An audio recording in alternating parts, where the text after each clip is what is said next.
Hey guys, welcome back to another Genshin Impact video, and for today let's talk about cooking. I love games that have a cooking system. I don't know why, but just something about being able to make your own stuff feels a lot better than buying it, you know? Then again, that might just be because I would like to take mom's cooking over Uber Eats any day of the week, but that's besides the point. Genshin has a basic but extremely vital cooking system. It's responsible for making almost every meaningful curative in the game, and in certain cases it can even be necessary for later content, and so I decided to make a guide about cooking in this game for you guys to watch.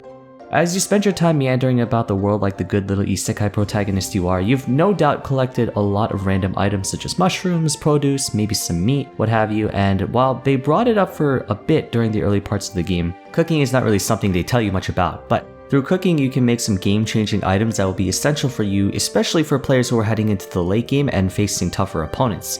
Let's start off with first explaining the different types of dishes. First, we have the restorative items, which are indicated by a green plus sign, standard convention for healing items.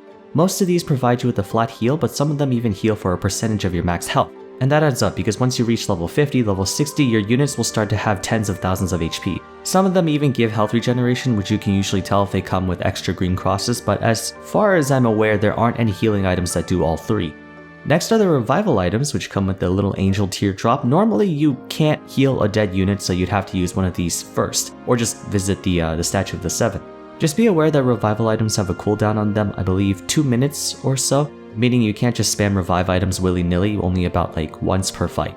Then we have stat boosters, which are various icons. The one where it looks like a dude flexing his muscles is stamina. Stamina foods usually give you stamina resilience for certain activities like sprinting, gliding, swimming, etc. Yes, there are different forms of stamina consumptions for that. These don't provide you with that much benefit in combat, but they help a ton when you're roaming the world. I used a few myself to deal with all the climbing you had to do in Liyue.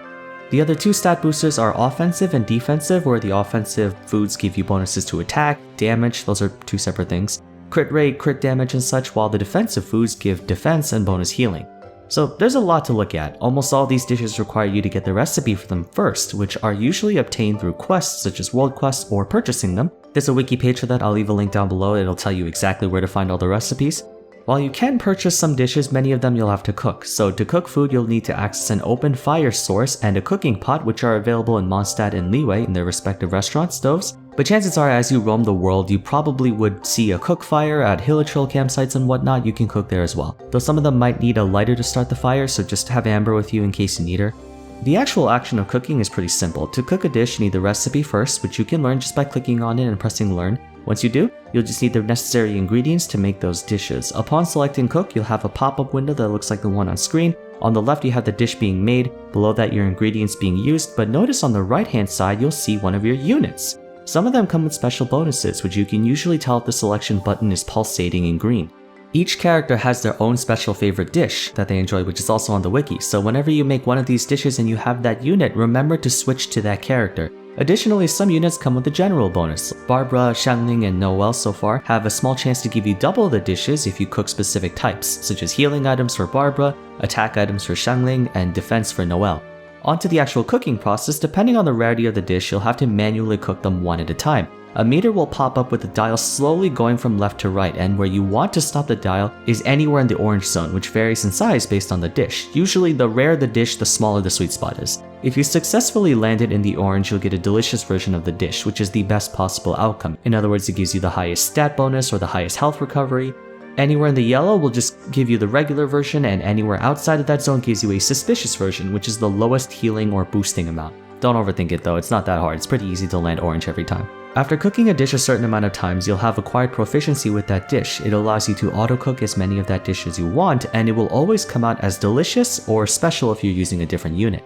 So as for why these are super important aside from being able to heal outside of the Pokemon centers that are, the statues of the Seven, some of the stat boost items are broken. You'll notice the dish I made earlier, Adeptus Temptation, it gives you 372 bonus attack. That's stronger than a +2 5-star item, and it lasts for 5 minutes. These dishes can really nail out some insane damage bonuses, so if your party is just barely able to complete a dungeon or domain by a tiny margin, one of these foods can artificially close the gap. Be that as it may, cooking is only meant to be a supplement and not a replacement for good equipment and levels, and for example, the Spiral Abyss you can't use any food items, so you do have to focus on your equipment. Now, these items are still nice to have though. The next section to talk about is food processing. Some recipes have ingredients that need to be refined, such as turning wheat into flour, milk into cream, butter, or cheese, sweet flours into sugar. Fortunately, you can have as many processes going on as you'd like, and they function just like expeditions, so set the timers for them and you can then leave and come back when they're done. Quick pro tip, some of the processed foods are also available for purchase, such as bacon and sausage, so if you're running short on raw meat like I am, you can also just buy them. Speaking of purchasing ingredients, the last thing I want to cover is where to get them. Sadly, the only way you can really farm for this stuff is by remembering where they are, since food items tend to consistently spawn in places. Most of them tell you where they're commonly located, like in the forest or near water, but because there's so much land to cover, like how big the world is, it might be a little tedious. You'll be spending most of the initial parts going on kind of like a wild goose chase, so always make sure if you come across a vegetable patch or a source of meat, mark it on your map and collect them every day. Aside from that, let's just talk about the vendors that sell ingredients. There are 2 NPCs that sell ingredients in Mondstadt and 2 in Liyue, their respective general store and restaurant. Also, as you increase your adventure rank, you'll come across purchasable recipes, so always make sure you go and get them since some of them are quite good. And just like the equipment and artifact stores, the supply of these ingredients will refresh every so often, I believe once a week. So don't worry about never being able to buy any more ever again, they will replenish their inventories. Oh, I should also mention one more thing. If you feel like being sneaky, you can ask to join your friends' worlds or, even random players, and you can actually go and steal their crops and drops. I don't personally do that, but I know many who do, so technically speaking, you can have an infinite amount of ingredients. You'll just be called a jerk for doing it.